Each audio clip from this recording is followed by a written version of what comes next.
El español para fines específicos, el español académico.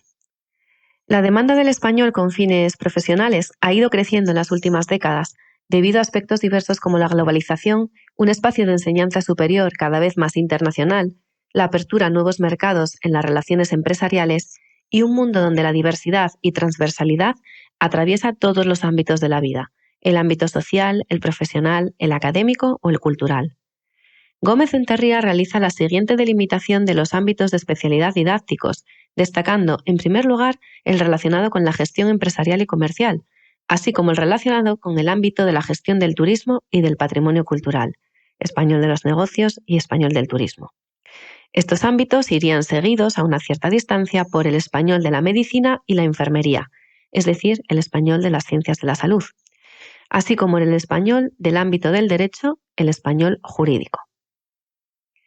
Junto a estos, en las últimas décadas se ha visto incrementada la demanda de la enseñanza del español en ámbitos académicos o institucionales, debido a los programas de intercambio universitario que se llevan realizando con gran éxito y demanda desde hace ya varias décadas en el ámbito universitario español, Erasmus, Erasmus+, Mundus, Sócrates, lo que ha modificado internamente la configuración de las aulas universitarias españolas y las necesidades docentes en los grados académicos. Esto se traduce en la creación y diseño de programas especializados en este tipo de aprendizaje, el español académico. Susana Pastor y Anita Ferreira elaboraron en 2018 un minucioso monográfico donde reflejan este auge en la demanda de la enseñanza del español para fines profesionales académicos.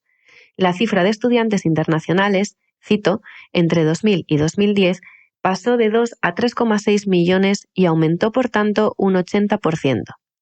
De los cuales más de 50.000 estudiantes escogieron España como país de destino para cursar sus estudios. Fin de la cita. Pastor y Ferreira, 2018. En este contexto, como decimos, cada vez más internacional, surge la necesidad de crear en las universidades españolas currículos más adaptados a estas nuevas realidades relacionadas con la adquisición de segundas lenguas, en general, y del español como lengua extranjera en particular. Y la respuesta a estas necesidades surgidas ya desde hace más de una década pasa por la creación de cursos de enseñanza del español para fines académicos. El enfoque por tareas. El enfoque por tareas es un instrumento versátil y eficaz para la enseñanza-aprendizaje del español académico. Para su puesta en práctica, el punto de partida es el planteamiento de un objetivo final a partir del cual se estructuran una serie de actividades o tareas intermedias que trabajan los contenidos lingüísticos, funcionales, pragmáticos o culturales. Zanon, 1999.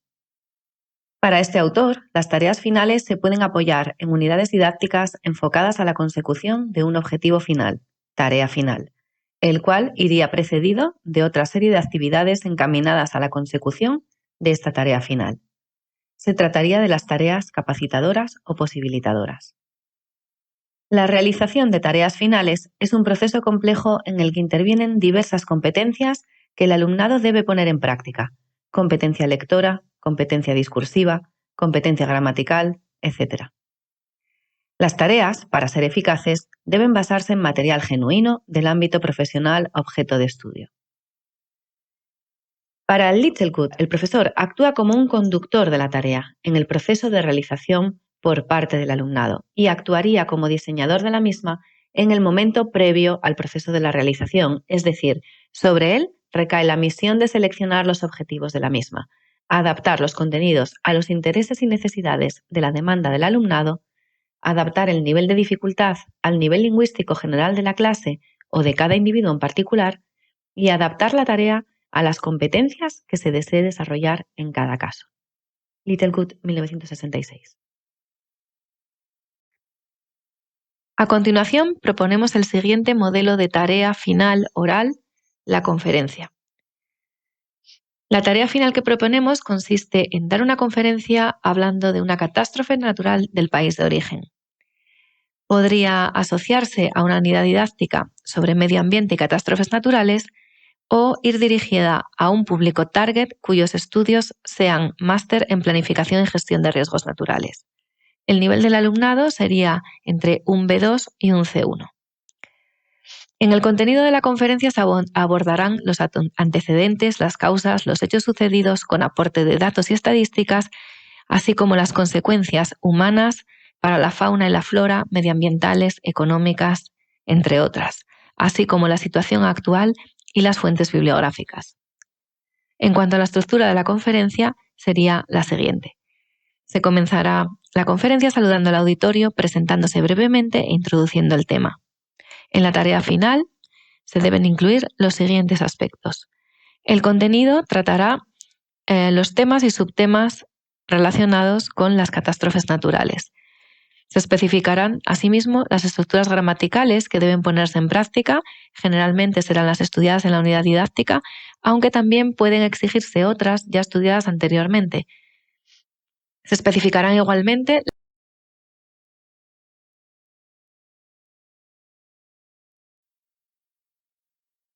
configuración de la rúbrica para la evaluación de la expresión e interacción orales en español académico. Una de las principales dificultades a la que se enfrenta el docente en enseñanza-aprendizaje de segundas lenguas es la de valorar de manera eficaz y objetiva las producciones orales de los aprendices. Para ayudar a los docentes de segundas lenguas, lenguas extranjeras, a superar estas dificultades evaluativas, el Marco Común Europeo de Referencia ofrece una serie de criterios en forma de descriptores de los que podemos servirnos o inspirarnos para configurar una rúbrica de evaluación de la tarea final oral. Hemos mencionado dos términos clave, la rúbrica y los descriptores. La rúbrica es un instrumento del que podemos servirnos tanto para evaluar como para corregir la expresión e interacción orales. Su elaboración también nos puede ayudar a los docentes a visualizar de forma clara los objetivos que perseguimos con una tarea.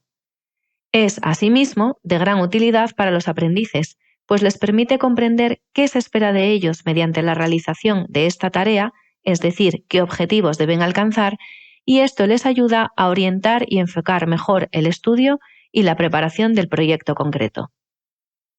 La rúbrica debe estar, además, estructurada en escalas que midan el grado y el nivel de desempeño en cada competencia, valorando con puntajes preestablecidos de menor a mayor el grado de desempeño de los aprendices en determinada tarea y ofreciendo una medición tanto cualitativa como cuantitativa. En palabras de Judge Molins, 2010, la rúbrica en sí, cito, es un documento que describe distintos niveles de calidad de una tarea o proyecto, dando un feedback informativo al alumnado sobre el desarrollo de su trabajo durante el proceso y una evaluación detallada sobre sus trabajos finales. Es un instrumento idóneo especialmente para evaluar competencias, puesto que permite diseccionar las tareas complejas que conforman una competencia en tareas más simples distribuidas de forma gradual y operativa. Cierro comillas. Sin embargo, la rúbrica no es el único instrumento válido que podemos utilizar para valorar y cuantificar las destrezas orales. La lista de control, lista de chequeo o checklist es otra plantilla que podemos diseñar utilizando los descriptores a los que ya hemos hecho alusión. Tanto la rúbrica como la lista de chequeo pueden ser aportadas antes a los estudiantes para que interioricen los criterios que serán evaluados. E incluso es posible elaborar la rúbrica conjuntamente para que se apropien de dichos criterios. Puede conformar una buena actividad de reflexión metalingüística. Los descriptores de la rúbrica y de la checklist.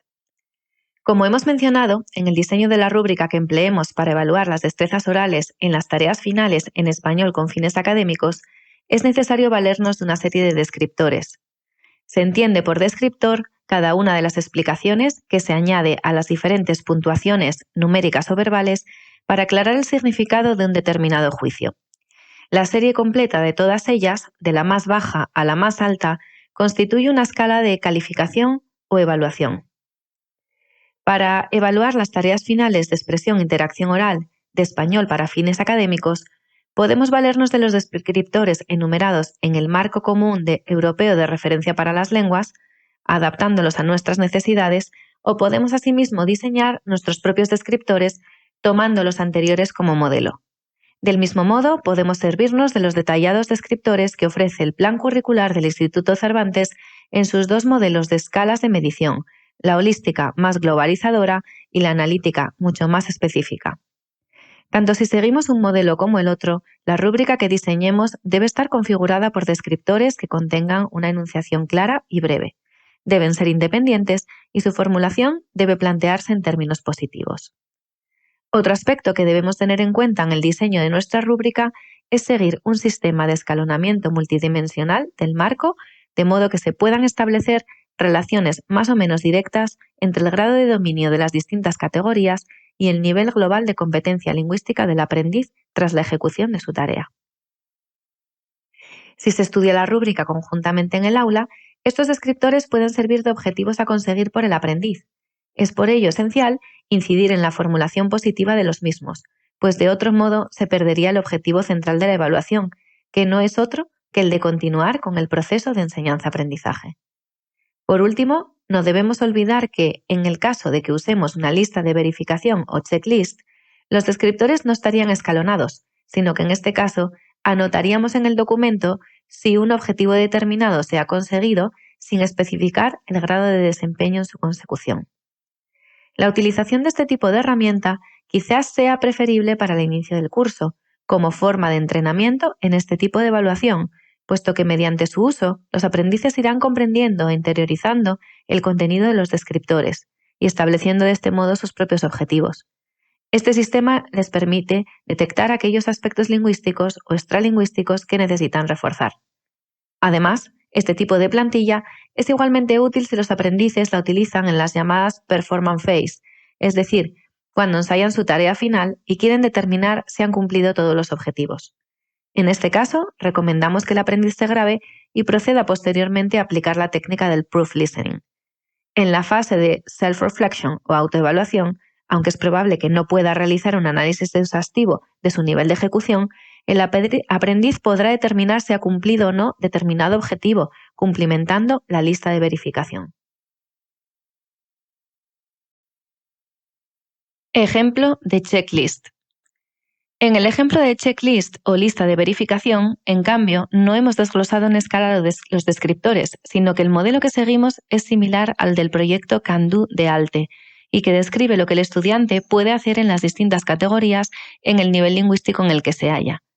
En nuestro modelo de lista de verificación, valoramos, por ejemplo, si el aprendiz es capaz de autocorregirse o si usa el lenguaje científico técnico estudiado, si ha seguido las pautas entonativas practicadas en el aula y si su pronunciación es correcta en general y no dificulta la comprensión del mensaje. Podemos ser más específicos si lo deseamos y solicitar que se realice con corrección un determinado fonema previamente estudiado. Ejemplo de rúbrica. En la siguiente diapositiva mostramos un ejemplo de rúbrica para valorar una tarea final de expresión e interacción oral en español con fines académicos.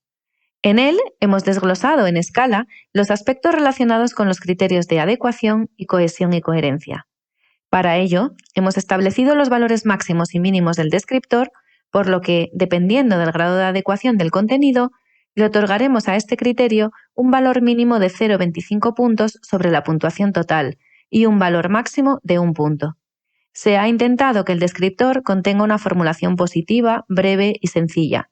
Hemos seguido esta misma pauta en el desarrollo en escala del criterio de cohesión y coherencia, añadiendo en este caso un factor cuantitativo, es decir, cuántos marcadores discursivos necesitamos para aprobar este criterio, en este caso serían 4 marcadores, pero también el factor cualitativo, es decir, el uso de los marcadores discursivos empleados debe ser, además de suficiente, adecuado. Se ofrecen a continuación los otros criterios que deben ser valorados en escala: la expresión oral, el léxico, la corrección, interacción y grado de autonomía. Si se desea, se puede hacer una práctica para desglosar en escala los descriptores adecuados para valorar estos criterios. Técnicas e instrumentos para corregir y evaluar la expresión e interacción oral. Se propone un aporte de feedback mediante una combinación de la corrección oral inmediata y la corrección escrita diferida. La primera permite ofrecer al alumno una impresión holística, generalista de su actuación. Le orienta de modo general sobre aspectos relacionados con la ejecución de la tarea, el tema elegido y los subtemas abordados. El profesor actúa más como interlocutor que como corrector. Si se ha incurrido en ellos, se abordan los errores colectivos de la clase. Esta retroalimentación se ejecuta al finalizar la tarea final de manera oral y ofrece una valoración impresionista que permite al alumnado conocer el grado de satisfacción general del profesor con la tarea. El segundo tipo de corrección se produce en el momento posterior a la ejecución de la tarea y por escrito, es decir, con privacidad. Esta corrección la lleva a cabo el profesor tras realizar el análisis reflexivo de los datos. Se sugiere para ello usar la grabadora de voz de un ordenador o de una tableta o cualquier elemento que pueda realizar esta función. No es necesario grabar la imagen, aunque en alguna tarea también puede ser recomendable. En cualquier caso, habría que valorar su pertinencia, pues su uso puede producir una mayor ansiedad en la ejecución oral de los estudiantes. Tanto en el caso de grabación de voz como de la imagen, se contará con el consentimiento expreso y firmado del alumno. En el momento de la corrección, se toma nota tanto de los aciertos y puntos fuertes de la tarea como de los errores detectados. Se clasificarán los errores sirviéndonos de la rúbrica diseñada para la tarea concreta, ofreciendo ejemplos ilustrativos de su actuación a la estudiante. De este modo, la rúbrica se convierte en una herramienta que proporciona fiabilidad y validez en la corrección.